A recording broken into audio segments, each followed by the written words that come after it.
Hello student, ये है exercise 8.2 का क्वेश्चन नंबर 11। लिखा है first the second and fourth term of a proportion are 32, 112 and 217 respectively. Find the third term.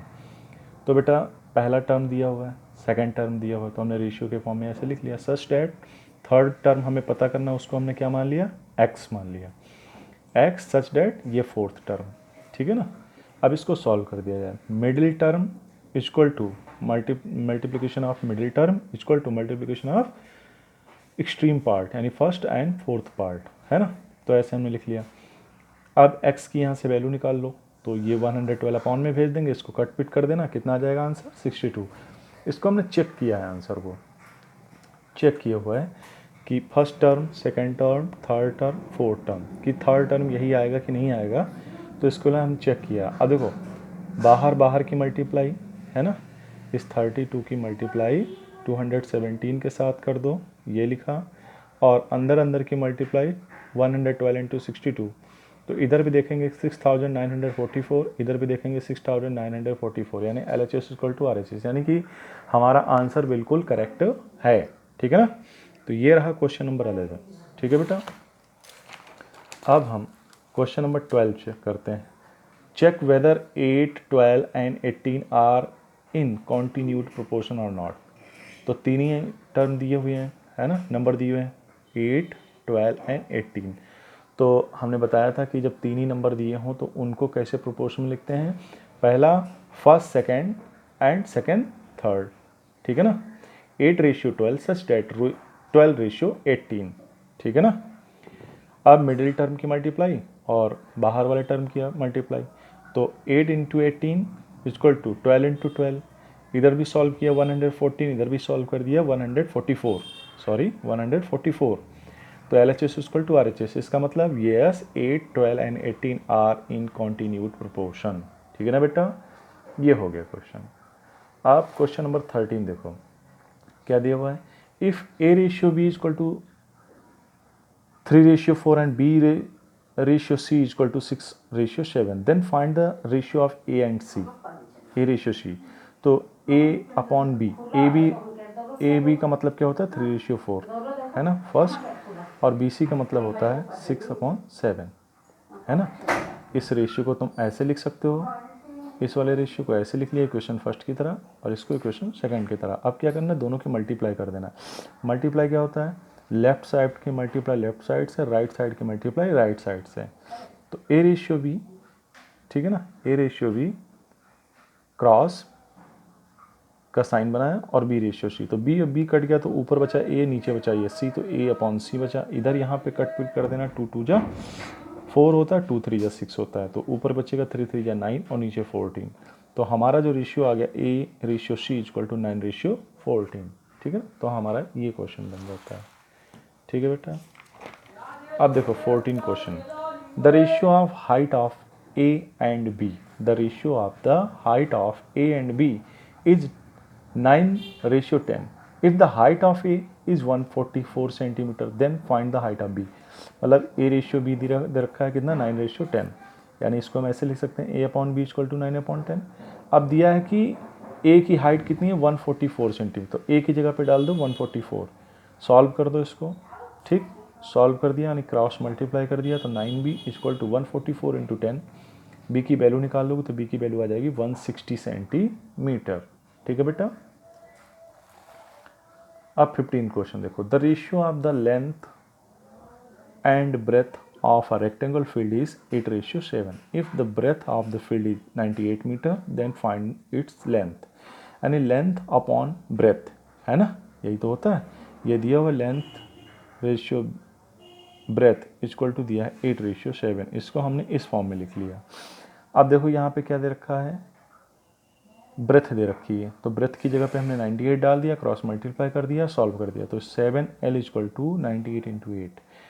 L की value निकालेंगे तो ये 7 अपॉन में चला जाएगा, काट देंगे इसको, तो 8 इंटू 14 112। तो क्या हुआ, हैंस, ये हैंस लिखा H, hence length is 112 centimetre, ठीक है बेटा।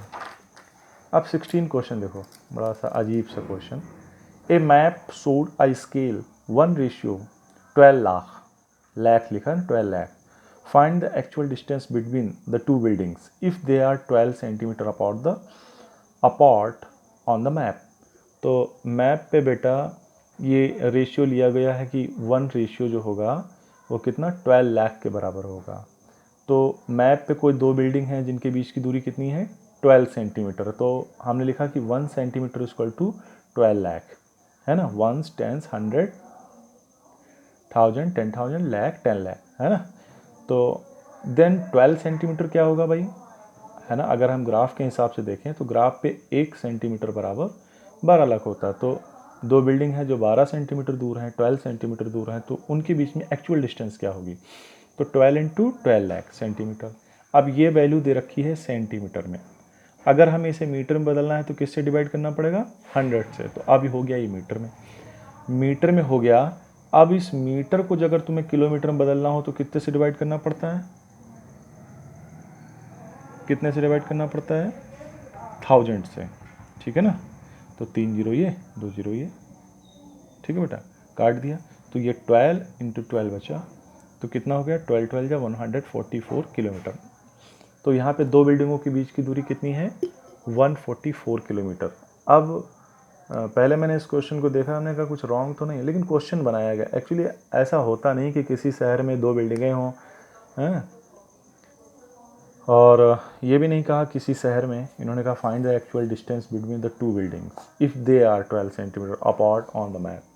तो उनके बीच की दूरी कितनी है 144 किलोमीटर है दो बिल्डिंगों के बीच की दूरी, ठीक।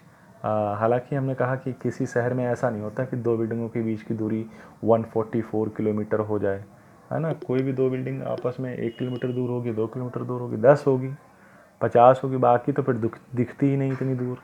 लेकिन क्वेश्चन बनाया तो हमने कर दिया उसे, ठीक है बेटा।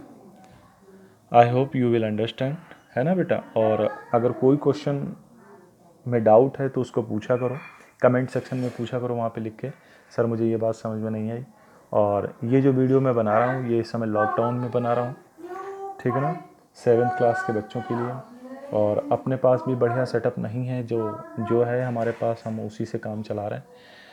तो मैं समझता हूँ कि बेटा तुम लोग कोऑपरेट करोगे इस लॉकडाउन में और इसको समझने का प्रयास करोगे। अगर कोई दिक्कत हो तो हमसे पूछो, ठीक है ना, बाकायदा कॉल कर सकते हो तुम, बच्चों के पास हमारा नंबर भी है।